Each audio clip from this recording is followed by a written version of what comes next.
Welcome along to our second episode exploring AI. This time we're looking at a pretty interesting shift happening behind the scenes. That's right. It's about moving away from the AI models many of us are used to interacting with. Right, the ones that generate text or answer questions if you feed them info. Exactly. Moving from those towards something more independent, something the field is increasingly calling agents. Agents, okay. And we've looked at some material that unpacks this, right? Explains what they are, how they're different. Yeah, and it even gets into specific methods, like one called React, that helps enable this agent-like behavior. So our goal today is really to help you understand this evolution, how AI is shifting from, well, just responding to actually planning and acting more autonomously. It's a fascinating core idea, isn't it? Thinking about AI not just as a tool you direct precisely, but more like a proactive assistant. Yeah, one that you give a goal to, and Yeah. it figures out how to get there, uses tools on its own. That's the gist of it.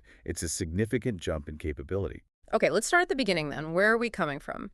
Most current AI tools, they're based on what the sources call standalone models, right? Yes, think of them as incredibly sophisticated calculators or language processors.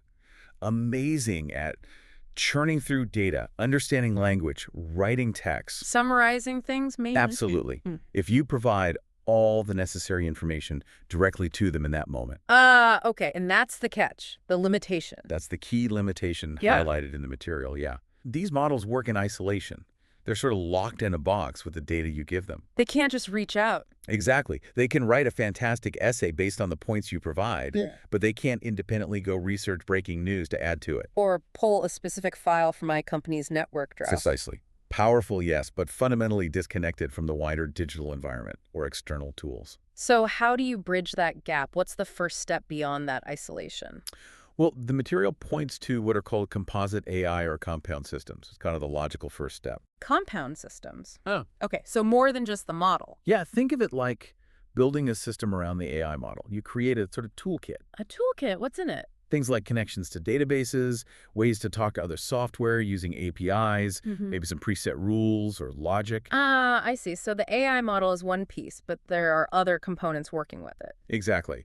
Components that let it access external information or trigger actions in other systems. Giving it context. Access to my world, maybe? Precisely. The source material had a good example, generating a project summary from a live company database. Right. A standalone model couldn't just connect to a live database. No way. But a compound system could be designed to handle that. Your request comes in. Summarize Project X. Right. And one component might translate that into a database query. Another component runs the query, gets the latest data, Okay. and then it passes that specific current data to the AI model just for the summarization part. That definitely feels more useful. It's not isolated anymore. But is it still following a fixed script? Like step 1, query step 2, summarize. That's a great question, and it leads us to the next big leap. That compound system often does follow a relatively fixed sequence. The logic is usually predefined. So what if the AI could decide the sequence itself? What if it could, I don't know, figure out the best strategy on the fly? Now you're talking about AI agents. That's the fundamental difference. Okay, define agent for us in this context. How is it distinct? An agent is essentially designed as an autonomous problem solver. You give it a goal, not necessarily step-by-step instructions. Autonomous, meaning it makes its own choices. Yes, that's the crucial part. The agent decides what actions to take, which tools from its available set are needed for the current situation, and importantly, how to adapt or adjust if it hits a roadblock or the first attempt doesn't yield the right results. So they're flexible, adaptive, context-aware. Exactly. Think about the analogy the sources use. It's like giving a human assistant a goal. Find me good flight options for next Tuesday, rather than a detailed script listing every single website to check and filter to apply. You trust the assistant to figure out the how. I like that analogy. Okay, sounds powerful, but maybe a bit complex. How do these agents actually work? How do they figure out the how? Well, there are different approaches being developed, but one popular method highlighted in the research is called React. React. What does that stand for? Reasoning and acting. It's a pretty intuitive name, actually. Okay. It basically creates a cycle, a loop for the AI. A loop. Tell me more. So first, the AI reasons. Mm-hmm. It thinks about the goal, the current state, the information it has, and decides what seems like the most logical next step to take. Makes sense. Then? Then, based on that reasoning, it acts. It executes that chosen step. Hmm. This action usually involves using a tool, maybe searching the web, querying a database, sending an email, using some software API. Okay, it does something. What next? Then, crucially, it observes. It looks at the result of its action. What information came back? Did the action succeed? Did it change the situation? Mm. And based on that new observation, it reasons again. Okay, given that result, what's the next best step now? Am I closer to the goal? Do I need to try something else? And that's just repeats. It repeats. Reason, act, observe. Reason, act, observe. Over and over, making decisions at each stage until it determines the goal has been met. That reason, act, observe loop, that makes it sound very dynamic. Let's make it concrete. The material had a job search example, right? Yeah, that was a good one. Mm. Asking an AI assistant something like, find open data science roles in our company and prioritize the ones that are remote friendly. Okay, that's not trivial. It needs to access job data, filter in a couple of ways, maybe rank it. Right. A basic model, as we said, is stuck. It can't access the internal job portal.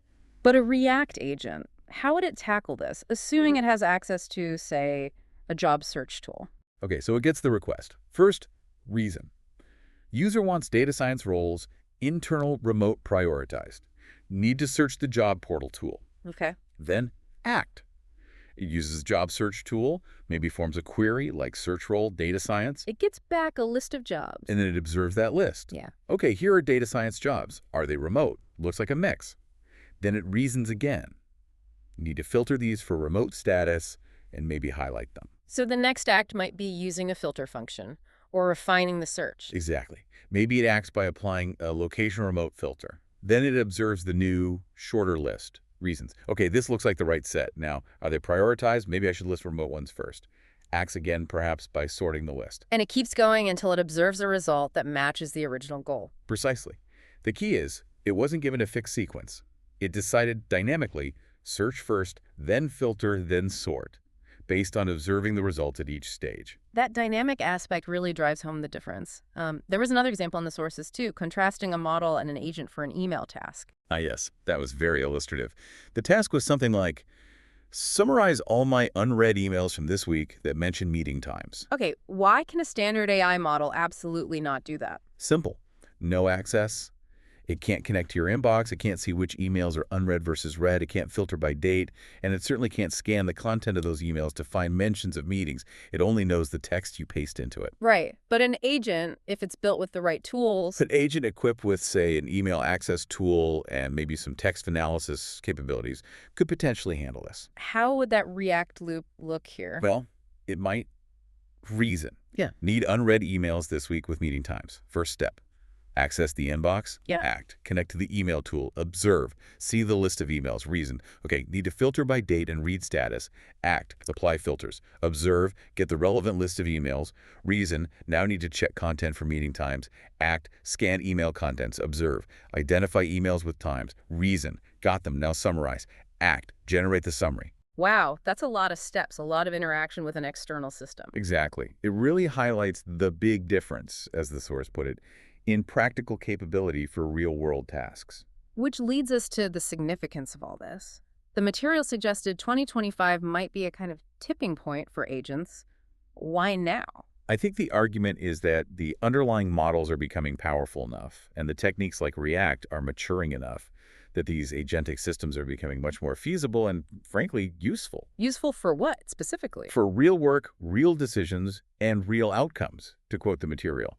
Because they aren't just generating text in a vacuum, they can interact with your actual digital environment, your tools, your data to accomplish complex, multi-step tasks. That autonomy and adaptiveness is key. And React is just one way to build these agents. Yes, it's a prominent example. Mhm. But the core idea, AI systems that reason, plan, and act using tools, is the bigger trend. We're starting to see these capabilities emerge in various research projects and even some early products. Okay, so let's try to wrap this up. The big picture here is an evolution in AI. Definitely. Moving from standalone models, which are powerful but isolated. Through compound systems, which add toolkits and connections but often follow fixed logic. To these emerging AI agents, which are given goals and can autonomously reason, plan, use tools, and adapt their approach using methods like that REACT loop. And those examples, like the job search or the email summary, really show the practical difference agents tackling tasks that were impossible for older models because they require interacting with the outside world. Right. It's not just theory.